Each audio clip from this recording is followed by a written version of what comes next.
অনুরাগের ঝড় আজকের পর্বে দেখা যায় সোনা বাইরে থেকে বেরিয়ে যাচ্ছে। তখন সূর্য জিজ্ঞেস করে, তুমি কোথায় যাচ্ছ এত রাতে? তখন সোনা বলে, আমি আমার ফ্রেন্ডদের সাথে পার্টি করতে যাচ্ছি। সূর্য বলে, তুমি এত বড় হয়ে যাওনি, নিজের ডিসিশন একা নেবে, আমি তোমাকে নামিয়ে দিয়ে আসবো। অলি বলে, আমার প্রাইভেসির মধ্যে তুমি ঢুকবে না বাবা। সূর্য বলে, ঠিক আছে, তোমার সঙ্গে গেলে আমি তো তোমাকে বাড়ি নিয়ে যাব। সোনা বলে, আমি তো বাড়িতে যাব না, কাল সকালে ডিরেক্ট স্কুলে চলে আসবো। তখনই চারু ফোন করে সূর্যকে বলে, অলি যেটা করতে চাইছে ওকে করতে দাও। সূর্য বলে, কয়েকদিন আগে যেটা ঘটলো তারপরে আমি অলিমাকে একা ছাড়তে পারবো না। অন্যদিকে জয়ী দীপাকে জড়িয়ে ধরে একটা গান করতে বললে, দীপা গান করলে জয়ী চোখ দিয়ে জল চলে আসলে। দীপা বলে, কেন মনে হয় যে তুই আমার নিজের কেউ? জয়ী তারপর দীপাকে জড়িয়ে ধরলে। দীপা জিজ্ঞেস করে, তোমার মা কোথায়? জয়ী বলে, যার বুকে আমি মাথা দিয়ে শুয়ে আছি সেই তো আমার মা। পার্টিতে সোনা দেখতে পারে সেখানে শুধু মেয়েরা নয়, সেখানে ছেলেরাও রয়েছে। সোনা ভাবে যে আমি যে বাবাকে বললাম আমি তো মিথ্যাবাদী হয়ে গেলাম, বাবা তো ভাবছে এখানে শুধু মেয়েরাই রয়েছে। তারপর ভাবে, বাবাকে কি একবার ফোন করব?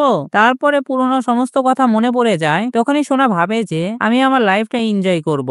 এই বলে সে সবার সাথে নাচ করতে শুরু করে। সেই সময় মনে পড়ে যায় যে সূর্য চারুকে বলছিল যে তাকে জোর করে বিয়ে করছে। তখনই সোনা পড়ে যায় আর কান্না করতে শুরু করে। সেখানে দাঁড়িয়ে থাকা দুটো ছেলে সোনাকে দেখে ভাবে যে এই মেয়েটা বড্ড অদ্ভুত। বাড়িতে এসে সূর্য অস্থির হয়ে যায়। তখনই চারু বলে যে এই বয়সটা তুমিও তো পার করেছো, আজকে ও বড় হচ্ছে, ওর মুড সুইং হবে, হরমোনাল চেঞ্জ করছে। তখনই কথা বলতে বলতে সূর্য টেবিলের উপর পড়ে থাকা একটা কাগজ তুলে দেখতে পারে এটা তো দীপার সঙ্গে তার ডিভোর্সের কাগজ। সূর্য ভয়ঙ্কর রেগে গিয়ে চারুকে বলে, হাউ ডেয়ার ইউ, আমার আর দীপার মধ্যে তুমি ঢুকেছো কেন? তুমি যদি ওকে ডিভোর্স না করো তাহলে তুমি আমাকে বিয়ে করবে কি করে? আমি কি পরিচয়ে তোমাদের বাড়িতে থাকবো সূর্য?